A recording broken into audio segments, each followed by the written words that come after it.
students. So let's discuss the question. It states that two confocal parabola intersect at A and B. If their axes are parallel to x-axis and y-axis respectively, then slope of the chord AB can be option A है 1, option B है -1, C है 2 और D है -2। तो यहाँ पे जो हमारा की कॉन्सेप्ट है, की कॉन्सेप्ट वो ये है कि to confocal parabola have same focus। तो मतलब ये कि confocal parabola का मतलब ही है कि दोनों के पास सेम फोकस है। अब मान लीजिए कि h, k हमारा फोकस है एंड जो हमारी डायरेक्ट्रिक्स की इक्वेशन है वो ये है Lx plus my plus n। तो इक्वेशन ऑफ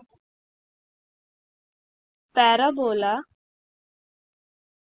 इन जनरल ये है under root x minus h whole square plus y minus k whole square is equal to mod Lx plus my plus n divided by under root L square plus n square. General equation होती है, ये हमारी general equation होती है। ये कैसे आई कि जो हमारा पैराबोला होता है उसका जो फोकस से जो एक परपेंडिकुलर डिस्टेंस होता है वो, जैसे मान लीजिए ये हमारा पैराबोला है,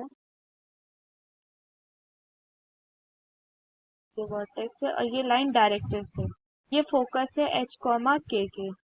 तो ये जो परपेंडिकुलर डिस्टेंस होगी ये मान लीजिए ये पॉइंट है x, y।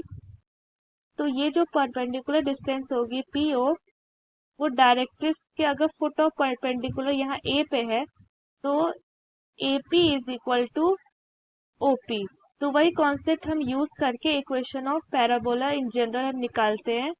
ये हमारी डिस्टेंस हो गई, ये हमारी perpendicular distance on the line. मान लीजिए इक्वेशन ऑफ पैराबोला की इक्वेशन ऑफ डायरेक्ट्रिक्स की है Lx plus my plus n।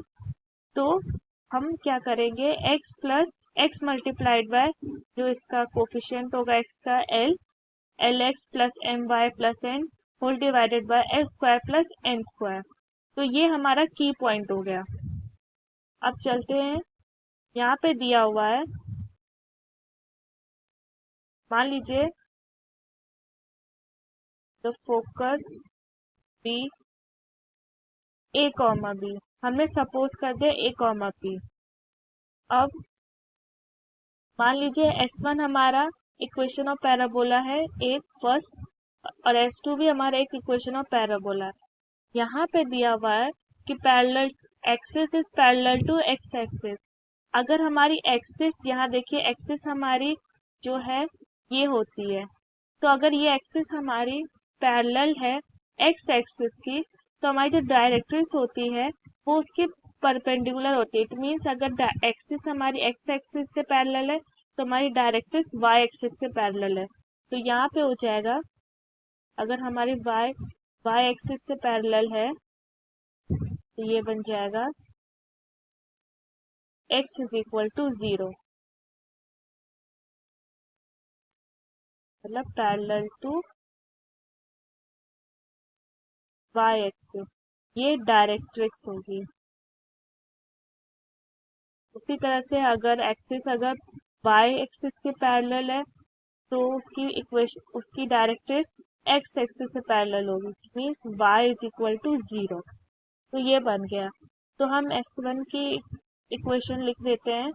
तो हम लिखेंगे ये होगी under root x minus a whole square plus y minus b whole square is equal to, अब यहाँ पे क्योंकि x हमारा 0 हो गया है तो ये हो जाएगा हमारा सिंपली क्या बोलते हैं इसे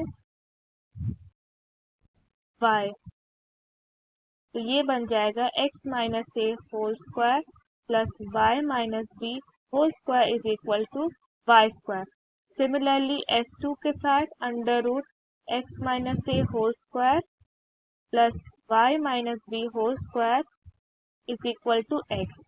तो ये बन जाएगा x minus a whole square plus y minus b whole square is equal to x square. अब हमें इक्वेशन ऑफ कॉमन कॉर्ड निकालना है। तो इसके लिए जो हमारी इक्वेशन होगी s1 उसको हम माइनस कर देंगे s2 के, और ये हमेशा 0 देना चाहिए। इक्वेशन ऑफ कॉर्ड है कॉमन कॉर्ड। तो ये बन जाएगा हमारा जो हमारा s1 दिया हुआ है वो है x minus a whole square plus y minus b whole square minus y square. ये हो जाएगा minus x minus a whole square minus y minus b whole square plus x square is equal to 0। तो at the end we get x minus y x square minus y is equal to 0। तो यहाँ पे हमारे पास दो equation आती है x minus y is equal to 0 and y plus x plus y is equal to 0। इस तरह से लिख सकते हैं y is equal to plus minus x. तो यहाँ पे हम देख सकते हैं स्लोप जो होगी हमारी वो होगी 1 एंड -1। तो जो हमारे ऑप्शंस दिए हुए हैं वो यहाँ पर a है 1, तो ये हमारा आंसर का पार्ट है। b है -1, ये भी हमारे आंसर का पार्ट है। c हमारा 2 है तो ये आंसर नहीं है, और d -2 ये भी आंसर नहीं है। तो a b are the solutions. I hope the concept is clear. Thank you.